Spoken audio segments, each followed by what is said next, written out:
Ads లేకుండా latest episodes చూడండి. నిన్న మీరే చెప్పారు ఇదొక సిచ్యువేషన్ మాత్రమే అని.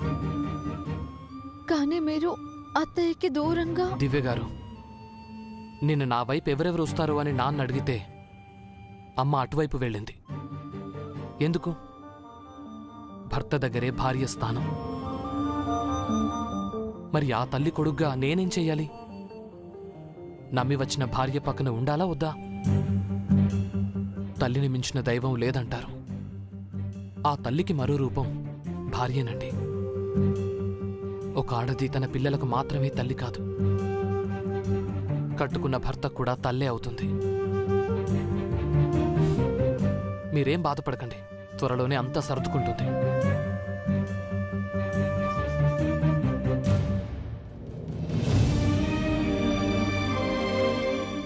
ఏమైందండి?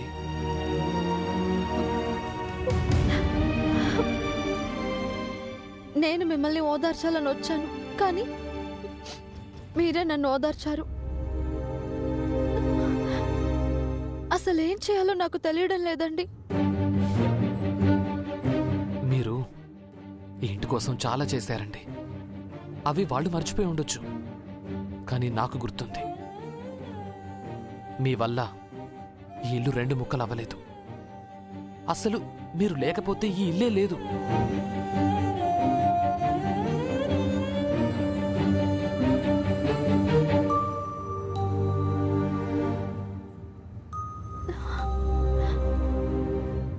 మీకు మాటిస్తున్నానండి, ఎలా చేస్తానో ఇప్పుడు నాకు తెలియదు, కానీ త్వరలోనే ఈ ఇంటిని ఒకటిగా చేస్తాను. I promise.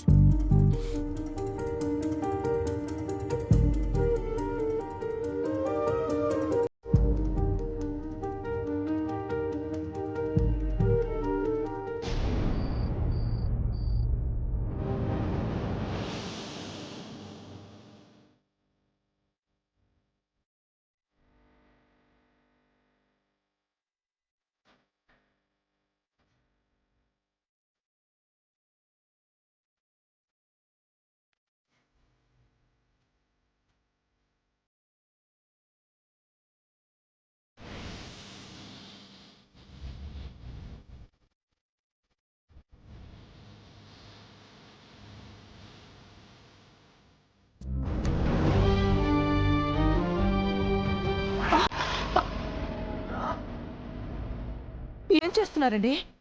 డాక్టర్ చెప్పినట్టుగా ఆయింట్మెంట్ రాస్తున్నా.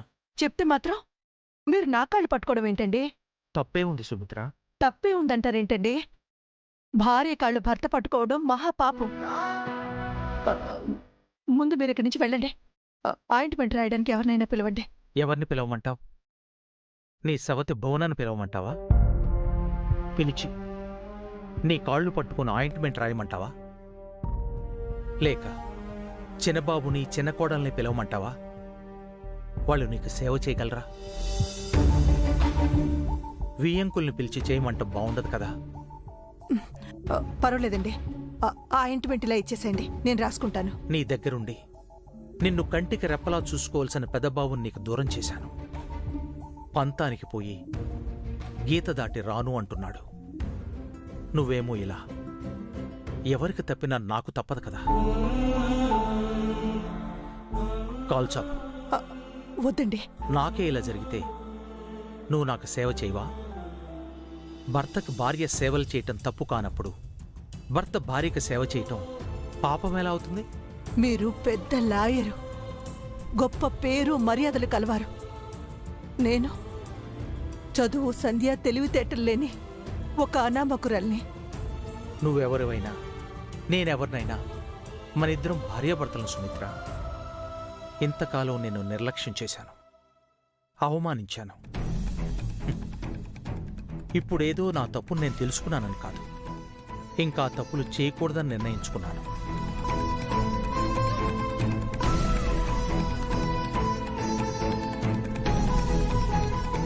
కార్యేషు దాసి అని భార్యనే కాదు, కార్యేషు దాసుడు అని భర్తను కూడా అంటారు.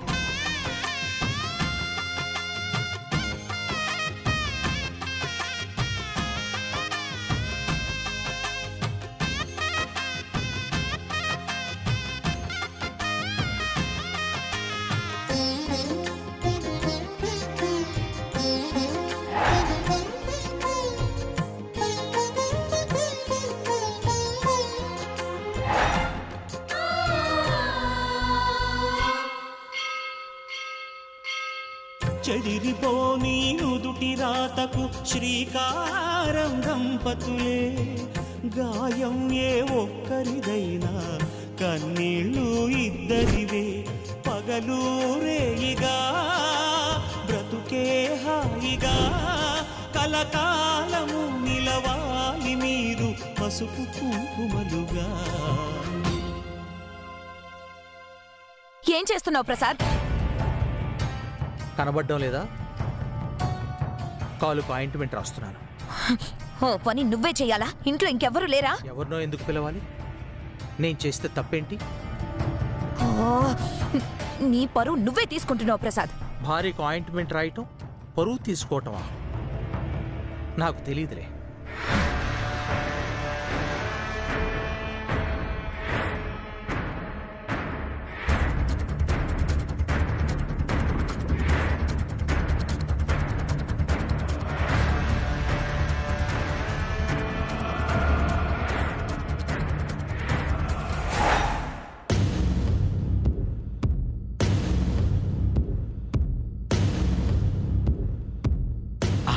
ఏంటి సిస్టర్, బాగా వర్కౌట్ అవుతుంది కదా? నా మొహం వర్కౌట్ అవుతుంది, అంతా తలకిందులవుతుంది. ఏమైంది వదినా? ఓ దరిద్రాని కాలికి దెబ్బ తగిలిందని ఆయన ఆయింట్మెంట్ రాస్తూ పాదసేవ చేస్తున్నారు. ఛీ! ఆ అసహ్యాన్ని నా నోటితో చెప్పడం నాకే అసహ్యంగా ఉంది. ఇదేంటే బావగారు శ్రీకృష్ణుల వారు అవతారం ఎత్తారు? అవునయ్యో, కాకపోతే అక్కడున్నది రుక్మిణీదేవి, ఇక్కడున్నది సత్యభామ. అందుకే కోపం వస్తుంది. సుమిత్రకి కాలు విరిగితే హర్షబాబు బాధపడతాడనుకున్నాను. అక్క కాలు పట్టుకున్న ప్రసాద్ని చూసి నన్ను బాధపడేలా చేశారు. ఇంకెప్పుడు ఇలాంటి దిక్కుమాలిన ప్లాన్ చెయ్యకండి. ఛీ!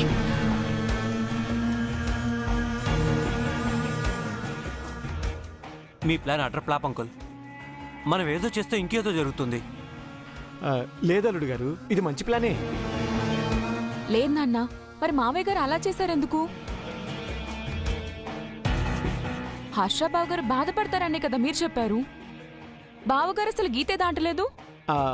నా అంచనా గనక నిజమైతే ఈ రాత్రికి హర్షబాబు గీత దాటొస్తాడు, పెద్దావిని చూస్తాడు. నాకైతే నమ్మకం లేదయ్యా, అటువైపు అసలు అలికిడే లేదు. కాస్త ఓపిక పట్టండి. ఈ అర్ధరాత్రు హర్ష గీత దాటడం ఖాయం.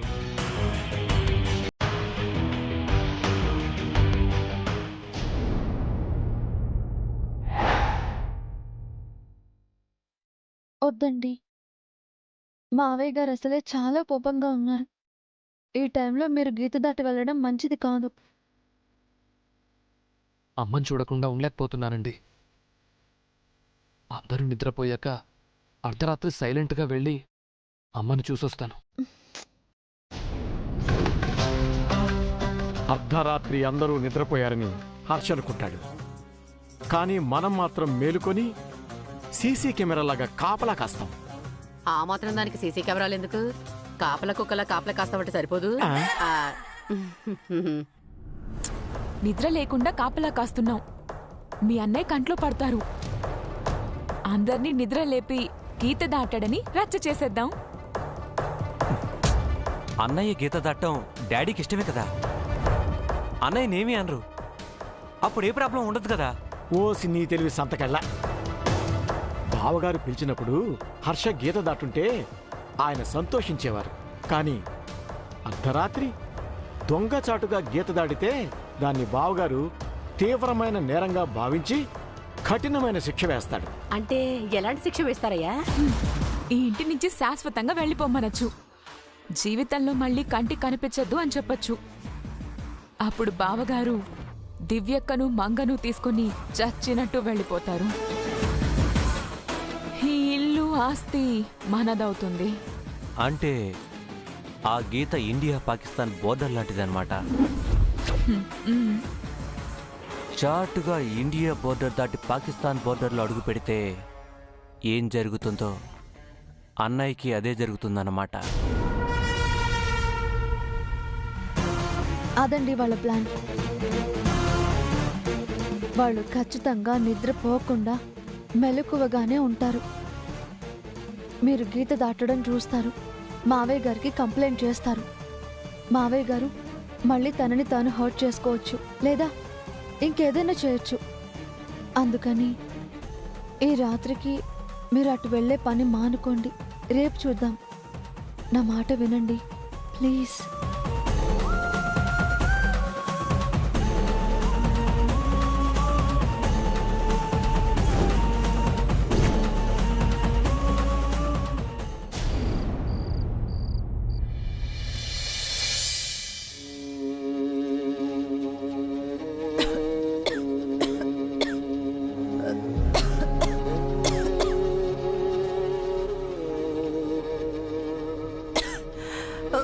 అమ్మా,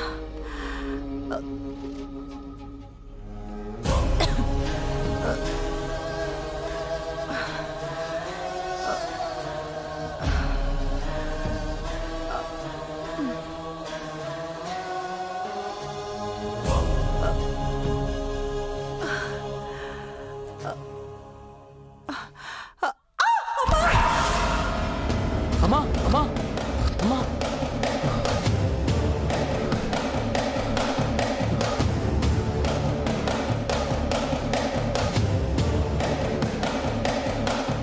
అమ్మ ఒంటరిగా ఉంటుంది. ఎలా ఉందో ఏంటో వెళ్ళి చూసొస్తాను.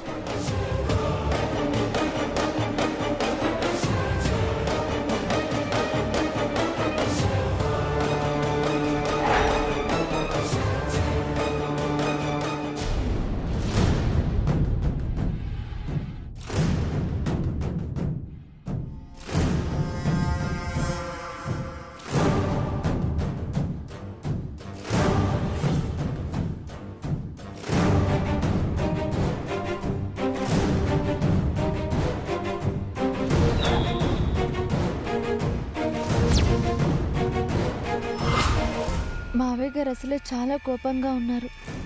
ఈ టైంలో మీరు గీత దాటి వెళ్ళడం మంచిది కాదు. రక్తం చెరిపినా గీత దాటినా మేముందే నా ప్రాణాలు తీసుకుంటాను.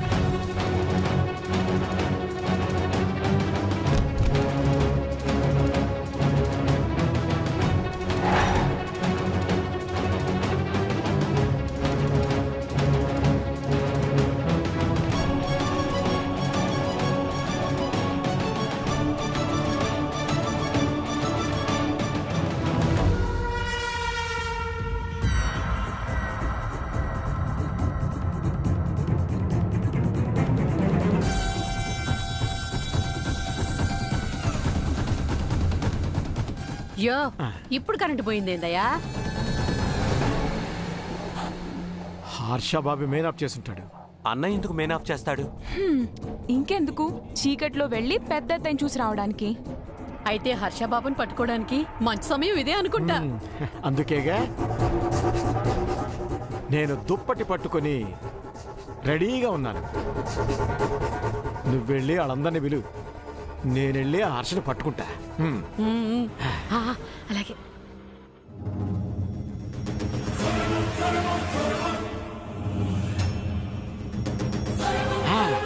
దొరికిపోయావు దొంగ. బావుగారు, చెల్లెమ్మ, అమ్మో దొంగ దొంగ దొంగ, బాబోయ్ దొంగ, ఇంట్లో దొంగ దూరాడు. దొంగ దొంగ, బావుగారు, చెల్లెమ్మ, దొంగ దొంగ, అల్లుడు గారు.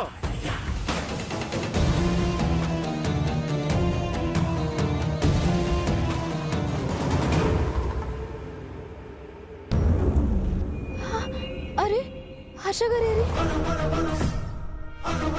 ఏయ్ దొంగ వెదవా, దొంగ దొరికిపోయాడు. దొంగ దొంగ, ఏమండి? ఏమండి? దొంగ దొరికిపోయాడు. దొంగ, చెల్లెమ్మ, ఏంటండి బయట అరుపులు? దొంగ దొంగ, బావగారు రండి, దొంగ దొరికాడు. ఏంటి అరుపులు?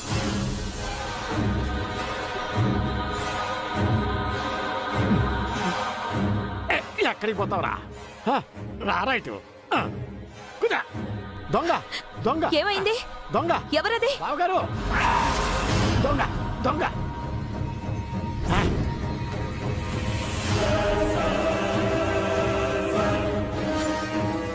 చెల్లెమ్మా బావగారు ఎక్కడా? బావగారు, బావగారు! నువ్వు పడుకో, నేను వెళ్ళి చూసి వస్తాను.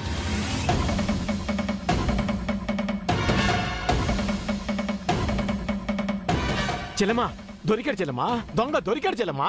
ఎవరన్నయ్యా? ఇంకెవరు? అన్నయ్యే.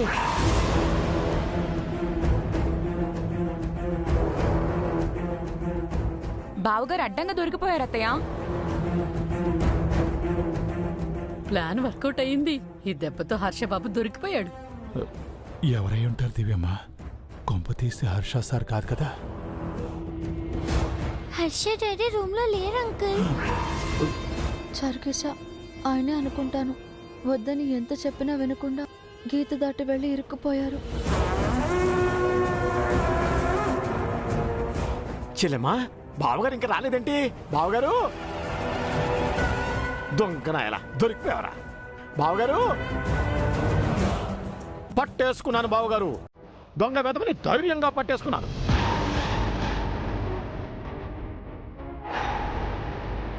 మన ఇంట్లో దొంగ పట్టం ఏంటి? ఇతను మామూలు దొంగ కాదు బావగారు. నగల కోసం, డబ్బుల కోసం వచ్చిన దొంగ అసలే కాదు. మీకు కోపం తెప్పించే దొంగ, మీరు కఠినంగా శిక్షించాల్సిన దొంగ.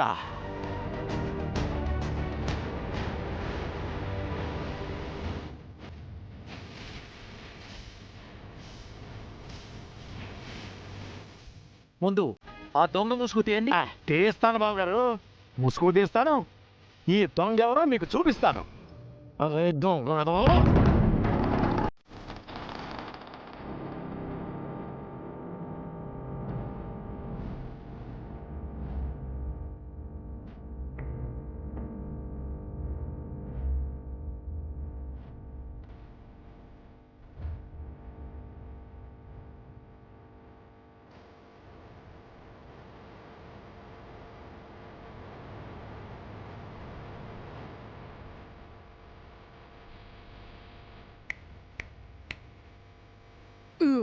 ఏంటి గొడవ?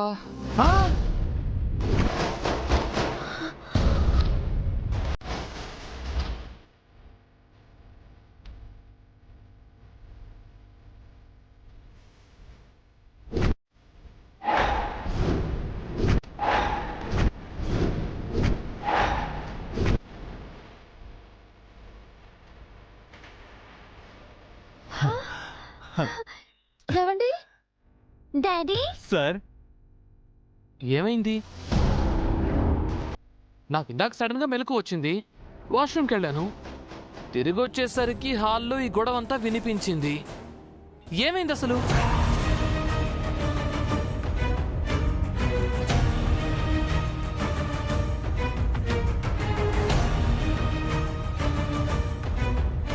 హర్ష అక్కడుంటే మరి నాకెందున్నాడెవడు?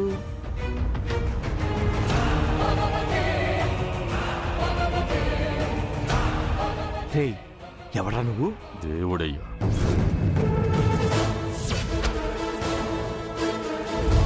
పెద్దబాబు ఇక్కడే ఉన్నాడు. ఆ ముసుగులో ఉన్న దొంగ ఎవరు? బావగారు, ఆ ముసుగు తీయండి.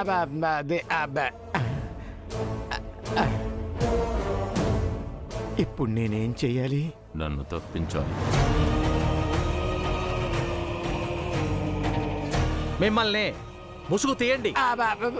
తీస్తాను బావగారు, ఒక్క నిమిషం. ఇదిగో నేను నీ ముసుగు తీస్తాను, పైకి లేపుతాను, నన్ను తోసి పారిపో.